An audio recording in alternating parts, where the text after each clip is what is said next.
Hello, my dear friends. Today I'm talking about the difference between tropical and sidereal astrology.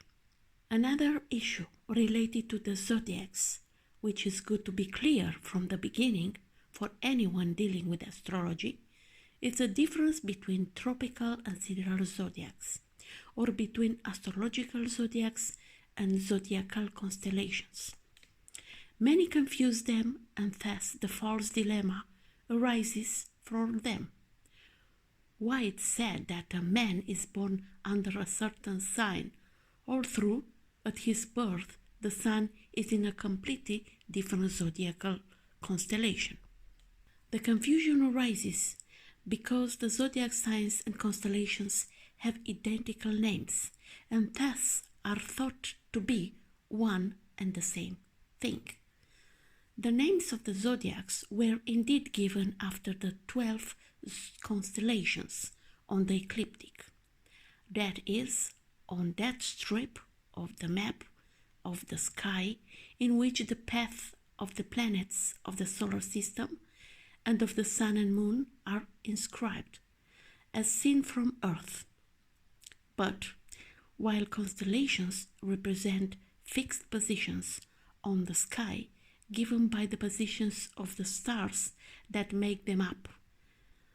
From a physical point of view, the zodiacs have nothing in common with the constellations, except the name and the order in which they follow each other in the zodiac, as well as the fact that in both cases we have the Earth as a point of observation. So, we have a zodiac of constellations, also called sideral zodiac, and the zodiac of astrological signs, astrological zodiacs, also called tropical zodiac. In the sidereal zodiac, the zodiacs correspond almost exactly to the 12 zodiacal constellations as they appear in the sky, while in the tropical zodiac, the zodiacs represents the 12 equal arcs of a cycle that the sun travels from one vernal equinox to the next vernal equinox, practically in one zodiacal year. These time intervals do not correspond physically to constellations, but only symbolically and vibrationally. We can imagine these two zodiacs as two overlapping cycles, rotating at constant but different speeds. At some point, the zodiacs and constellations overlap exactly, but this moment occurs at intervals of about 26,000 years. The point where the sun is on the sidereal zodiac at the vernal equinox is called the vernal point in astronomy. This point moves continuously on the sidereal zodiac and makes a complete tour of the constellations in about 26,000 years. At the current time when I'm speaking, this point is located at about 7 degrees in the constellation Pisces and is moving backward toward the constellation Aquarius. Maybe that is why the current epoch is said to be the age of Pisces and the age of Aquarius is approaching. This means that only those born in the last 7 degrees of a zodiac sign in our era have the sun in the constellation corresponding to their sign. In order to eliminate this confusion and to work only with constellations, some astrologers use the sidereal zodiac, but most astrologers use the Western astrological system, the tropical one, which has the advantage that it's related to the terrestrial cycle of the seasons, being clearly punctuated by equinox and solstice, so it is easier to study from the perspective of men living on Earth.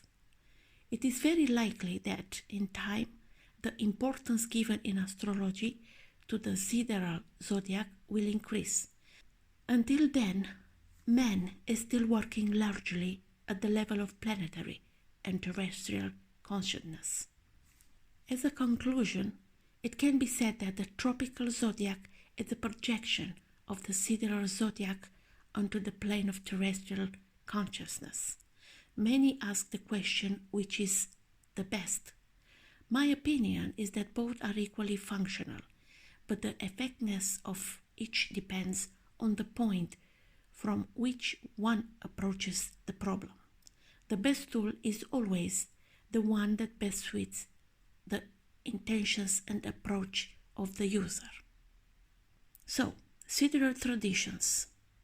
Traditional Hindu astrology is based on the sideral or visible zodiac, based on the passage of the equinoxes through a correction called Ayanamsa.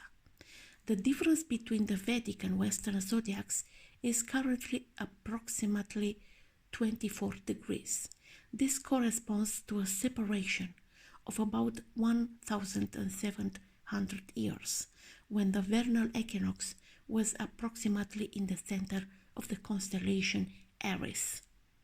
This corresponds to a separation of about 1,700 years, when the vernal equinox was approximately in the center of the constellation Aries.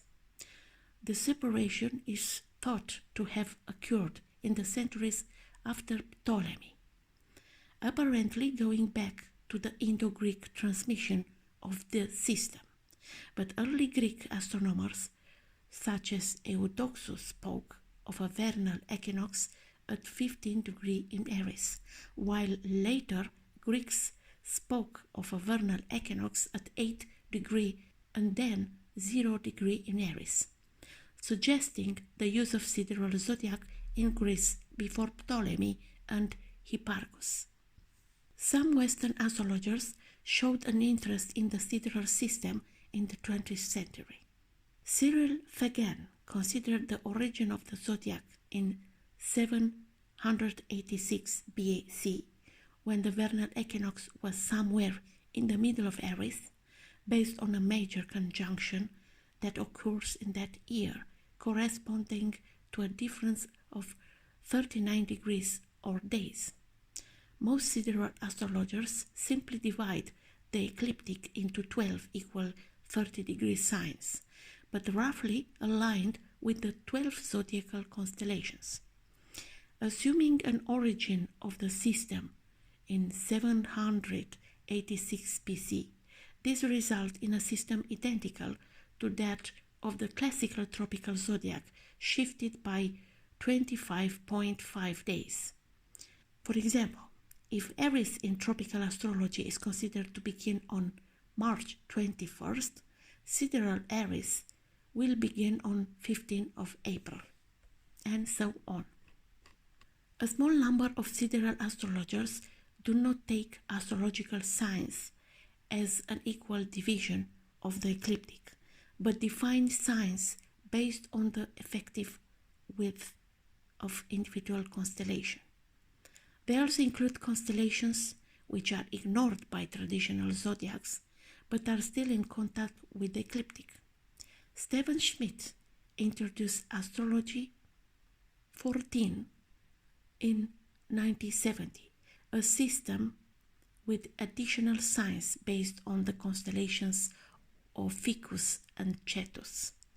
In 1995, Walter Berg introduced his 13th zodiac sign, which has the additional sign of Ficus. Berg's system was well received in Japan after his book was translated by Mitsui Kumi. The International Astronomical Union defined constellation boundaries without regards to astrological purposes. As you know, astronomers and astrologers are not getting well together, but I hope in the future they will. Now, I'm curious, what kind of zodiac are you using? Sidereal or tropical? Remember, both of the systems are good. It depends of the experience of the astrologer and the good results that had been given by using one of these systems. So don't go into a trap to say that only one is good and another is not good. The best way is to practice both systems and to see and learn by yourself, which is good for you and for your clients, friends, or whatever they are. Until next time, I wish you all the best. Bye bye.